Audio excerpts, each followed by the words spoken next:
Je m'endors serein comme Pierrot, milieu de terrain comme Pierrot.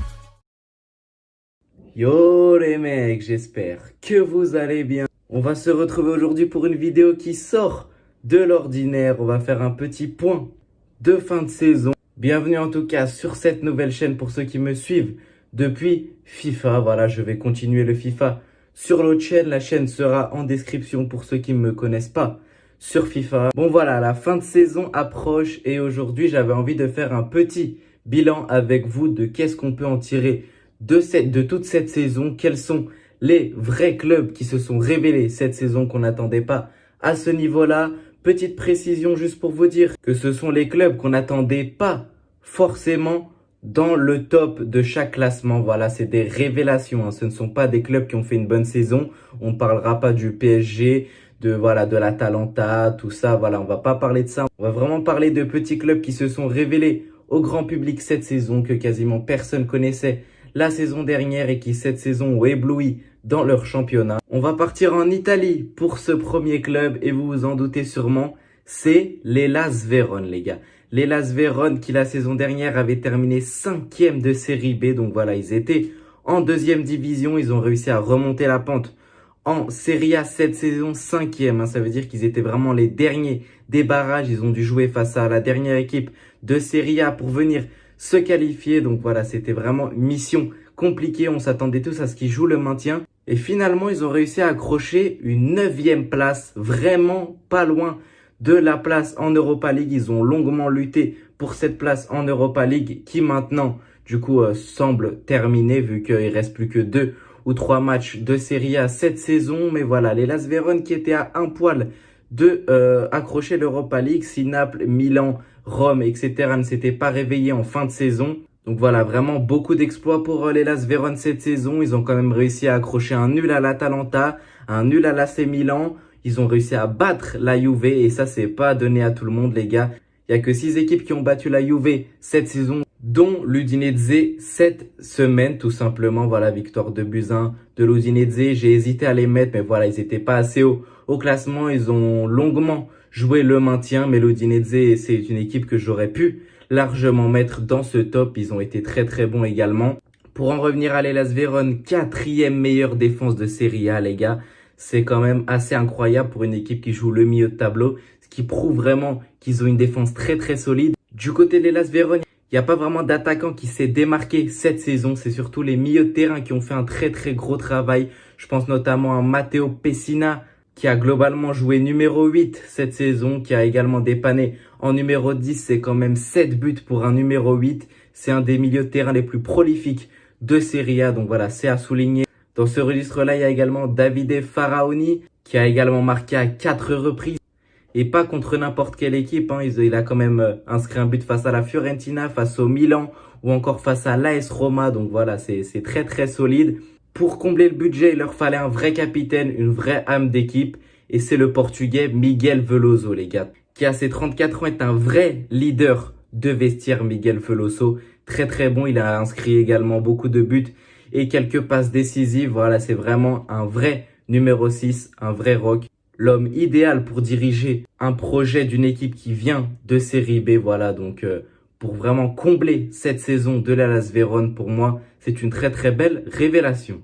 Pour cette deuxième équipe, elle va peut-être vous surprendre, elle va même sûrement vous surprendre, mais c'est la Lazio de Rome, les gars. Beaucoup de gens ont oublié la saison dernière de la Lazio, 8e de Serie A seulement. Beaucoup pensent que la Lazio est une équipe très très solide et qui chaque année joue le top de Serie A. Mais la saison dernière, ils avaient terminé 8e. Cette saison, à l'heure où je vous parle, c'est 4e. Ils se sont totalement écroulés en fin de championnat. Mais ils ont très très longtemps été dauphins de la Juventus pour une équipe qui a été 8e la saison dernière. Je trouve ça plutôt pas mal. Ce qui est particulier chez la Lazio, c'est qu'ils ont vraiment une vraie identité offensive. 4e meilleure attaque du championnat pour la Lazio. C'est pas anodin avec un Luis Alberto à 14 passes décisives, 2e meilleur passeur du championnat derrière un certain Papu Gomez et les 95 buts de l'Atalanta cette saison. Le meilleur buteur de Serie A qui est maintenant Ciro Immobile et c'est 31 buts. Donc voilà, devant un certain Cristiano Ronaldo et Romelu Lukaku. Donc c'est pas rien Ciro Immobile qui a vraiment explosé cette saison. On sait qu'il était très très bon la saison dernière, mais celle-ci, c'est vraiment sa saison à Ciro Immobile. Il est également deuxième meilleur buteur européen à l'instant T où je vous parle. Donc voilà, c'est très très solide. C'est ce qui a permis à la Lazio de terminer 4e de ce championnat, même si c'est pas terminé. Ils peuvent encore aller chercher une 2e ou une 3e place, mais en tout cas, la qualification LDC est acquise. Pour une équipe qui la saison dernière jouait la 8e place, c'est plutôt une très belle performance. La 3e équipe, c'est encore une équipe qui va vous surprendre. On va prendre la direction de la Première Ligue cette fois-ci. Vous vous attendez sûrement à ce que je parle de Sheffield United, mais je ne vais pas parler de Sheffield United. Je trouve que l'équipe que je vais aborder est très sous-cotée.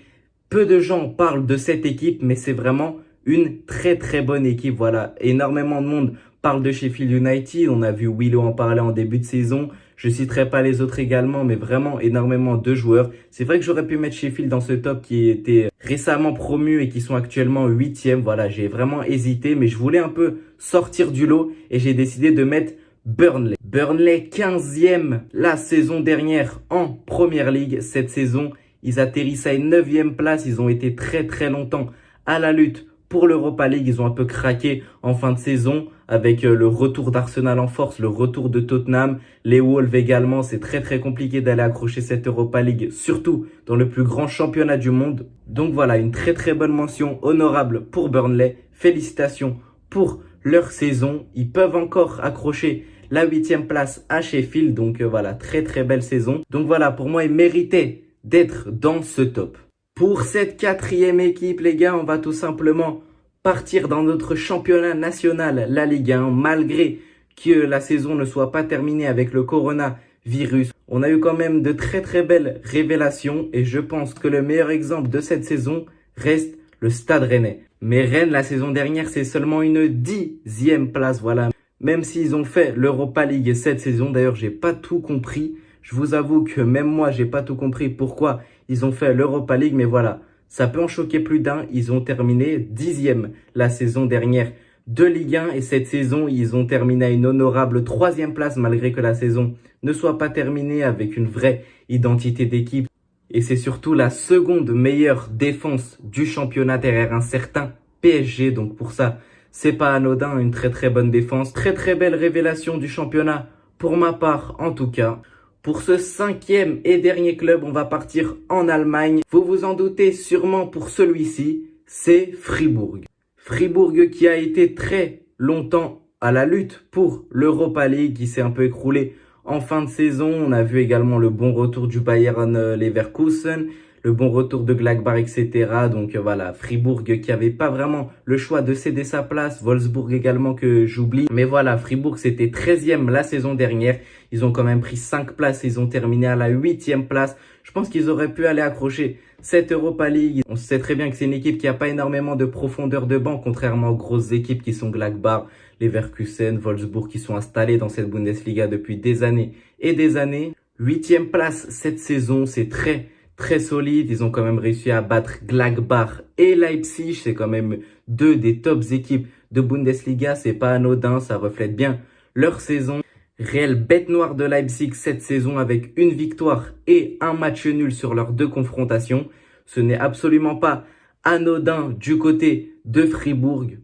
Une victoire également face à Gladbach, un nul face au Bayer Leverkusen. Vous l'aurez compris, Fribourg était une équipe à craindre cette saison. Pour une équipe qui jouait le bas de tableau la saison dernière, je trouve ça honorable. En tout cas, voilà les mecs, j'ai été très heureux de vous tourner cette vidéo. Vous savez très bien que pour moi, ça change un peu de d'habitude. J'espère quand même que cette vidéo vous aura plu malgré que la qualité du son n'est pas incroyable. La qualité de la caméra n'est pas incroyable. Mon aisance devant la caméra n'est pas incroyable non plus. Mais voilà, c'est vraiment ce que je veux faire. Donc on va essayer de progresser tous ensemble. En tout cas, merci énormément d'être resté jusqu'au bout de cette vidéo. N'hésitez vraiment pas à lâcher le petit pouce bleu en bas de la vidéo, à vous abonner à cette nouvelle chaîne. Et moi, je vous dis peace.